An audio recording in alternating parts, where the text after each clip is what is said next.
جھاڑ پھونک کی شرعی حیثیت کیا ہے، یعنی شرعی اعتبار سے جھاڑ پھونک کرنا درست ہے یا نہیں ہے، اس مسئلے کی وضاحت میں آگے چل کر کروں گا۔ اس سے پہلے میں آپ کے سامنے ایک اہم واقعہ، بڑا دلچسپ واقعہ آپ کے سامنے بیان کرتا ہوں، شیئر کرتا ہوں، کیونکہ جھاڑ پھونک سے متعلق ہی یہ واقعہ ہے۔ یہ واقعہ ہے حضرت ابو سعید خدری رضی اللہ عنہ کا، بہت بڑے صحابی ہیں۔ وہ ایک مرتبہ سفر میں تھے، چند صحابہ کرام بھی ان کے ساتھ اس قافلے میں شریک تھے۔ سفر کے دوران جو کھانے پینے کا سامان لیا جاتا ہے، زاد راہ کہا جاتا ہے جسے، وہ کافی دور پہنچنے کے بعد ایک بستی میں پہنچے تو کھانے پینے کا سامان ختم ہو گیا۔ اب صحابہ کرام کو شدت کی بھوک بھی لگی تھی، پیاس بھی لگی تھی، تو اس بستی والوں سے کھانے پینے کے انتظام کے بارے میں حضرت ابو سعید خدری رضی اللہ عنہ نے اس بستی والوں سے کھانا طلب کیا کہ ہم لوگ مسافر لوگ ہیں، اس لیے کچھ کھانے پینے کا انتظام کر دیجیے آپ لوگ۔ تو چونکہ حضرت ابو سعید خدری رضی اللہ عنہ اور ان کے ساتھ قافلے میں جو لوگ تھے وہ مسلمانی لباس میں اور چہرے پر داڑھی ہونے کی وجہ سے یا تعصب کی بنیاد پر ان کے مہمان نوازی کرنے سے انکار کر دیا اور کہا ہم آپ لوگوں کی مہمان نوازی نہیں کریں گے۔ جب ان لوگوں نے انکار کر دیا تو حضرت ابو سعید خدری رضی اللہ عنہ نے اپنے قافلے والے سے کہا کہ چلیے ہم تھوڑا سا آگے چل کر اسی بستی میں ایک درخت کے نیچے پڑاؤ ڈالتے ہیں، چونکہ شام کا وقت ہے، رات گزرنے کے بعد پھر صبح سفر شروع کریں گے۔ چنانچہ حضرت ابو سعید خدری رضی اللہ عنہ اور ان کے ساتھ جو صحابہ کرام تھے وہ سب کے سب اسی بستی میں پڑاؤ ڈال دیا، یعنی رات ٹھہرنے کے لیے ایک جگہ اکٹھے ہو گئے۔ اسی دوران اسی بستی کے جو سب سے بڑے رئیس تھے، مالدار تھے اور سب سے بڑا آدمی تھا، اس کو کسی زہریلے سانپ نے ڈس لیا۔ اب جب زہریلے سانپ نے ڈس لیا تو سارے شہر والے پریشان ہو گئے۔ ان کے علاج معالجے کے لیے جتنے بھی ڈاکٹر تھے اس وقت، حکیم تھے، طبیب تھے، سب کو جمع کیا اور سب اپنا اپنا داؤ اختیار کر رہے ہیں، مگر اس سیٹ صاحب کے جسم سے زہر اترنے کے لیے تیار نہیں، یعنی کوئی علاج کارگر ثابت نہیں ہو رہی ہے۔ پریشان ہو گئے۔ اب کچھ لوگوں نے مشورہ دیا کہ ہو سکتا ہے کہ یہ علاج جھاڑ پھونک کے ذریعے سے ہو جائے۔ تو اب جھاڑ پھونک کرنے کے لیے لوگوں کو تلاش کرنا شروع کیا، تو انہی میں سے ایک شخص نے رائے دی کہ عرب کا ایک قافلہ ہے، وہ لوگ داڑھی والے ہیں، مولوی قسم کے لوگ ہیں، ہو سکتا ہے ان میں سے کوئی جھاڑ پھونک جانتا ہو، ان سے معلوم کر لیتے ہیں۔ چنانچہ ان میں سے ایک شخص حضرت ابو سعید خدری رضی اللہ عنہ کے قافلہ کے پاس جاتے ہیں اور جا کر عرض کرتے ہیں کہ آپ میں سے کوئی جھاڑ پھونک جانتا ہے؟ ہمارے سیٹ صاحب کو، ہمارے رئیس صاحب کو، ہمارے جو بستی کے سب سے بڑے آدمی ہیں ان کو اسے زہریلے سانپ نے ڈس لیا ہے، اس لیے اگر آپ میں سے کوئی جھاڑ پھونک جانتے ہیں تو ہمارے ساتھ چلیے اور علاج کیجیے۔ حضرت ابو سعید خدری رضی اللہ عنہ فرماتے ہیں کہ ہم تو جھاڑ پھونک کر دیں گے، علاج کر دیں گے، لیکن آپ لوگ بڑے بخیل ہو، کنجوس ہو۔ ہم نے کھانے پینے کے انتظام کے بارے میں اس بستی والوں سے کہا تو کھانے پینے کے انتظام کرنے سے انکار کر دیا، منع کر دیا، حالانکہ ہم لوگ مسافر لوگ ہیں۔ تو اس نے پلٹ کر کہا کہ اگر ہمارا سیٹ صاحب اگر صحیح ہو جائے گا، علاج کارگر ثابت ہوگی، تو ہم تمہیں ایک بکری کا ریوڑ دیں گے، گلہ دیں گے، بہت ساری بکریاں دیں گے آپ کو۔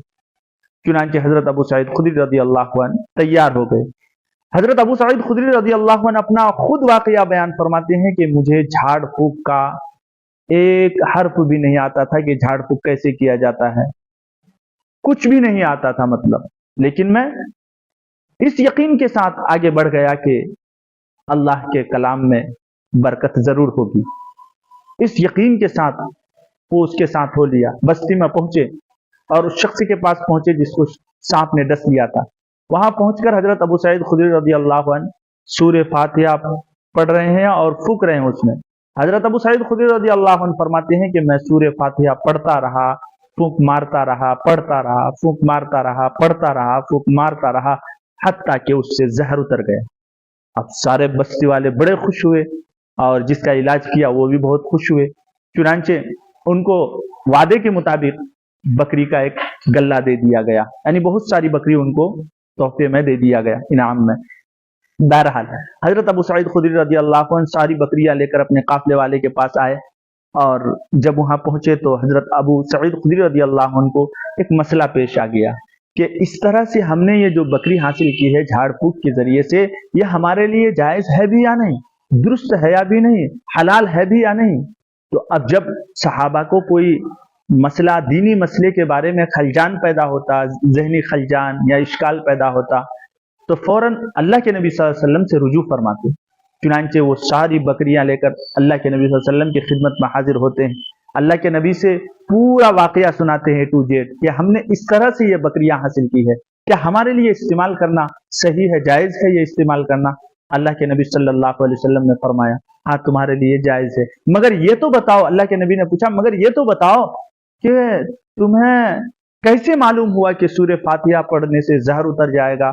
तो हजरत अबू सईद खुदरी रज़ी अल्लाह अन्हु ने खूबसूरत जवाब दिया और कहा अल्लाह के रसूल, जमाना जाहिलियत में हम बेहुदा कलाम के जरिए से झाड़ फूक करते थे, उसमें बाज मर्तबा असर हो जाता था और तथा उसका असर कर जाता था और शिफा मिल जाती थी। तो ये तो अल्लाह का कलाम है, अल्लाह के कलाम कैसे मुअस्सिर ना हो और अल्लाह उसमें कैसे बरकत न डाले। मैं इस यकीन के साथ अल्लाह के कलाम को पढ़ता रहा, फूंकता रहा, जहर उतर गया। अल्लाह के नबी सल्लल्लाहु अलैहि वसल्लम ने हजरत अबू सईद खुदरी रज़ी अल्लाह अन्हु की इस बात से बहुत खुश हुए कि इतना कामिल यकीन के साथ अल्लाह का कलाम अगर पढ़ा जाए और उससे फूंक मारा जाए तो जरूर वो मुअस्सिर होता है और उससे जरूर फायदा होता है, क्योंकि अल्लाह का कलाम। बहरहाल अल्लाह के नबी सल्लल्लाहु अलैहि वसल्लम ने वो बकरियां इस्तेमाल करने की इजाजत दे दी। मेरे मोहतरम बुजुर्गो दोस्तों, इस वाकये से बहुत सारे झाड़ फूक करने वाले जादूगर जादू के जरिए से जो इलाज करते हैं उसको हलाल समझते हैं। मेरे मोहतरम बुजुर्गो दोस्तों, कौन सा झाड़ फूक हलाल है, कौन सा हराम है, आज मैं इसकी वजाहत करूंगा। देखिए अल्लाह के नबी सल्लल्लाहु अलैहि वसल्लम ने एक हदीस में फरमाया कि मेरी उम्मत में 70,000 अफराद बगैर हिसाब किताब के जन्नत में दाखिल होंगे। इन्नमा हाउलाई 70 अल्फन यदखुलून जन्नत बिगैर हिसाब, कि मेरी उम्मत में से 70,000 अफराद ऐसे होंगे जो बगैर हिसाब किताब के जन्नत में दाखिल होंगे। फिर अल्लाह के नबी ने फरमाया वो लोग होंगे जिनके अंदर 4 सिफत पाई जाए। उनमें से एक सिफत ये जिक्र फरमाई कि वो लोग झाड़ फूक नहीं करते, यहाँ झाड़ फूक से मना किया गया है। दूसरी जगह दूसरी सिफत बयान फरमाई, ये लोग बीमारों का इलाज दाग लगा कर नहीं करते। यानी जमाना जाहिलियत में ये रिवाज था, ये आम था कि जब कोई इलाज कारगर साबित ना होती, कोई बीमार आदमी लाइलाज हो जाता, उसका कोई इलाज ना होता, तो लास्ट इलाज उनका ये होता कि उनको एक लोहा दाग लगा गर्म करके उनको दाग लगाया जाता था। बहरहाल इसको भी मना फरमाया है कि लोग दाग लगाकर इलाज नहीं करते। तीसरा, बदशगुनी नहीं लेते। तीसरी सिफत बदशगुनी नहीं लेते का मतलब यानी ये लोग बदशगुनी नहीं लेते। मिसाल के तौर पर सफर करते हुए रास्ते से बिल्ली गुजर जाए तो सफर मुलतवी कर देते हैं, इस तरह से बदशगुनी नहीं लेते। चौथी सिफत बयान फरमाई कि ये लोग इन चीजों के अलावा अल्लाह पर भरोसा करते हैं। बहरहाल यहां अल्लाह के नबी सल्लल्लाहु अलैहि वसल्लम ने फरमाया कि 70,000 अफराद मेरी उम्मत के बगैर हिसाब किताब के जन्नत में दाखिल होंगे। उनमें से एक सिफत ये जिक्र फरमाए लोग झाड़ फूक नहीं करते। अब हजरत अबू सईद खुदरी रज़ी अल्लाह अन्हु के इस वाकये को सामने रखते हैं। इससे झाड़ फूक के जरिए से इन्होंने जो पैसे लिया है, जो बकरियां हासिल की है, तो अल्लाह के नबी ने इस्तेमाल करने की इजाजत दे दी। तो मेरे मोहतरम बुजुर्ग दोस्तों, झाड़ फूक 2 तरह के होते हैं, एक शिबली और जादू होते हैं। जो शैतान से, जिन्नातों से मदद ली जाती है।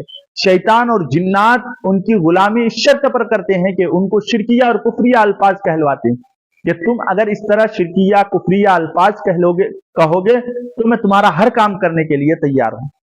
तो वो झाड़ फूक जायज नहीं है, वो हराम और नाजायज है, जिसे हम जादू कहते हैं, टोना कहते हैं, सहर कहते हैं। हाँ, वो झाड़ फूक जो कुरान करीम की आयत से की जाए, अल्लाह के नबी सल्लल्लाहु अलैहि वसल्लम की अहादीस से जिसके कुछ माने हों, मतलब हों, तो इनके जरिए से झाड़ फूक जायज है, इससे मना नहीं फरमाया है।